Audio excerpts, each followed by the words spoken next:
नमस्कार जी।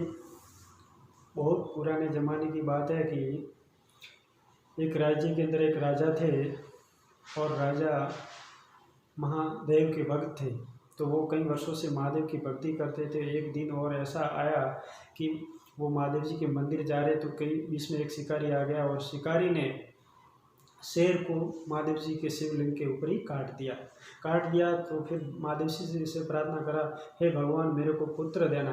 तो ये बात राजा ने भी सुन ली और बात सुनी कि मैं इतने सालों से भक्ति कर रहा हूँ और मेरे को भगवान पुत्र नहीं दे रहे हैं। और इन शिकारी ने एक ही दिन शेर लाके और शिवलिंग पे काट दिया तो उनको पुत्र का वरदान दे दिया। तो राजा जी नाराज होकर घर पे चले गए और फिर संकल्प ले लिया कि मैं आज से कभी भगवान तेरा नाम नहीं लूँगा।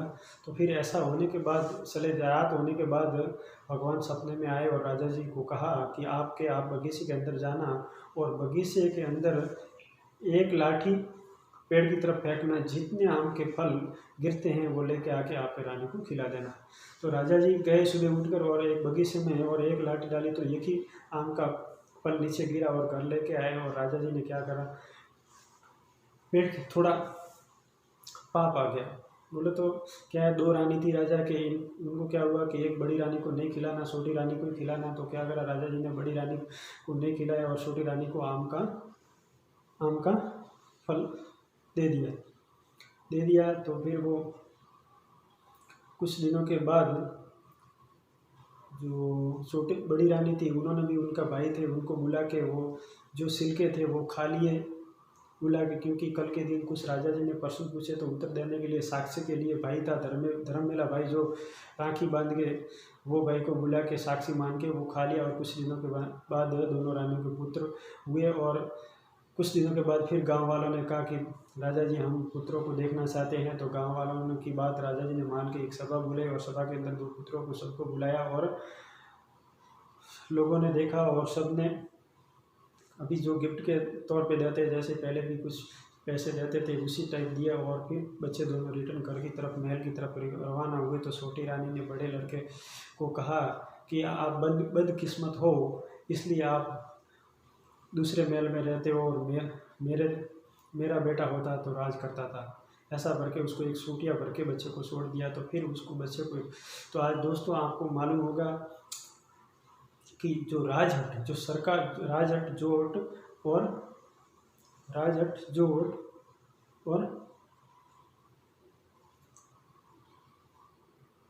बच्चों की हट, ये तीन हट बहुत खतरनाक होती है। जो बच्चों की हट, जो बच्चे एक पकड़ लेते हट कि मेरे को कुछ भी होना है तो वो हम देंगे तो ही वो शुभ होगा, जब तक नहीं होगा। और जो हट जिसको बोलते हैं, जो हम कहीं जा रहे हैं और अचानक घटना घट जाती है। और राजहट जो है कि सरकार कहीं भी हट पकड़ लेती है कि ये काम करना है तो वो करना ही है, वो करके ही छोड़ती है, क्योंकि इनके बहुत लंबे हाथ होते हैं। तो उसी तरह बच्चे ने जीत पकड़ ली और माँ से कहा कि मैं आज से भक्ति करने के लिए जाऊंगा। और लड़का फिर भक्ति के लिए रवाना हो गया और जंगल के अंदर। तो पूरे गांव वालों को मालूम गिरा कि राजकपूर भक्ति करने के जा रहा है। राजा को भी खबर की और राजा ने सोचा कि कहीं जंगल में शेर बच्चे को काट देगा, इसलिए सैनिकों को भेजा वहाँ कहीं सुरक्षा का इंतजाम करो। फिर बच्चे ने बहुत सालों तक वहाँ भक्ति की और भक्ति इतनी कठोर की कि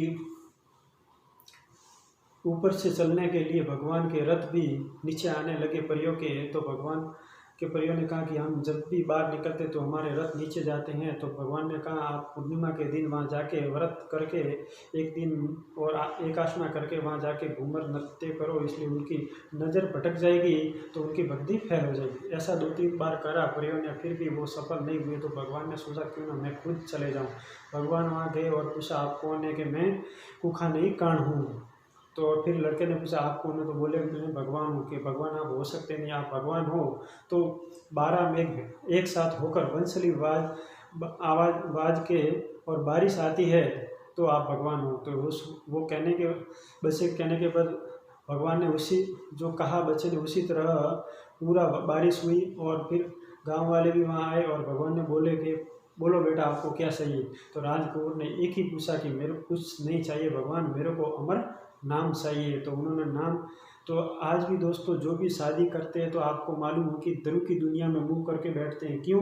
क्योंकि इसलिए कि उस दिन भगवान महादेव का वरदान है ये कि ध्रुव की दुनिया में राजकुमार की भक्ति इतनी कठोर थी, उससे भगवान प्रसन्न हुए थे। तो उसका अमर नाम सदियों तक होने के लिए भगवान ने वरदान दिया। तो आज पूरी दुनिया हिंदुस्तान के अंदर ध्रुव के अंदर मुँह करके हिंदू पूरे शादी करते हैं।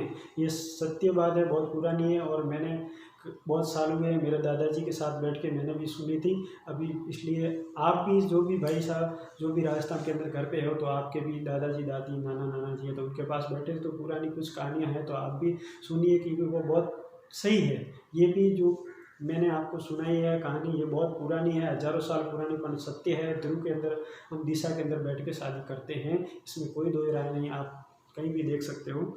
जय हिंद, जय भारत। फिर मिलेंगे अच्छे टॉपिक के साथ दोस्तों।